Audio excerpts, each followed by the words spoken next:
Savs dzīves cikls ir nevien cilvēkiem un citiem dzīviem organismiem, bet arī otrais pārstrādājumiem materiāliem, piemēram, PET pudelēm. Ja viss notiek kā paredzēts, PET pudeļu dzīves cikls ir mūžīgs.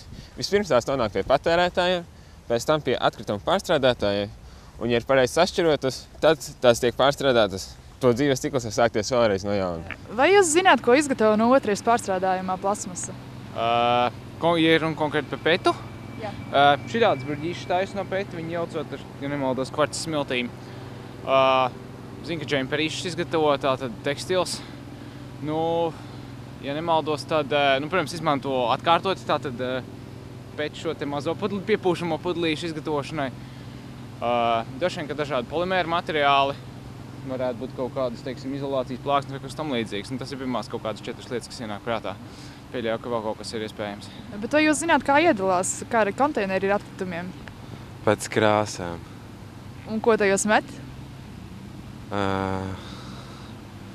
Stiklu, plastmasu, papīru un kopējās lietas. Vai jūs šķirojat atkritumus? Nav tādas iespējas, vēlētos, nav tādas iespējas. Un cikiet, vai jūs zināt, kādi ir svarīgākie otrais pārstrādājumie produkti? Plastmasa. Un vai jūs zināt, ko no plasmasas otrais pārstrādājumās izgatavo? Ir dzirdēts, ka apģērbu var izražot, ražo arī, ko vēl. Tās pašas no plasmas arī, citus plasmas izstrādājumus, kas nav paredzēti pārtikai varbūt. Principā daudz ko var ražot no plasmasas. Pārstrādājot PET pudeles, mēs varam iegūt daudz un dažādas lietas. Piemēram, paklājus, guļammaisus, CD vāciņus. Pārstrādājot, piemēram, 27 PET pudeles, mēs varam uzveidot džemperi vai 10 pudeles, mēs varam iegūt bruģa gabalu. Vai jūs šķirojat atkritumus? Es esmu no laukiem, laukos mēs nešķirojam atkritumus. Bet vai jūs zināt, kādi ir vērtīgākie otrais pārstrādājumie atkritumi? Laikam tās tetrapakas un kas tur vēl vecs avijas un žurnāli un vispārējais ir, jā. Vēl tie tie papīra maisiņi, kas ir tie ekoloģiskie, jā. Bet vai jūs zināt, ko izgatavo no otrais pārstrādājumiem atkritumiem? Es esmu dzirdējis, ka no te, jūs pieminējāt PET pudeles, kad tur kaut kāds bruģa akmentiņus kaut kādus taisot un tā, to es esmu dzirdējis. Stikli, stikls droši vien pārkausē, bet pats pārstrādes rūpnīcās neesmu bijis. Vai jūs zināt, kādas krāsas atkritumu tvertnēs jāmet PET pudeles?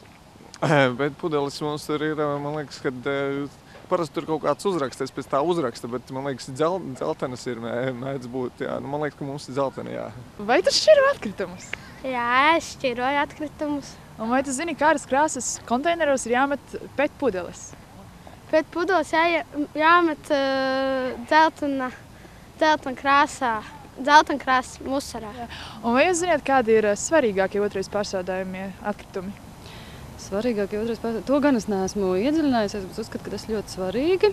To darīt arī pat ņemot vērā, ka runā, ka nešķiro viņas īstenībā tur tajā gala stadijā, bet galvenais ir iemācīties to darīt. Un tad, ja to valstiskā līmenī jau darīs, tad mēs to būsim jau tā kā apguvuši, ka tas pareizi.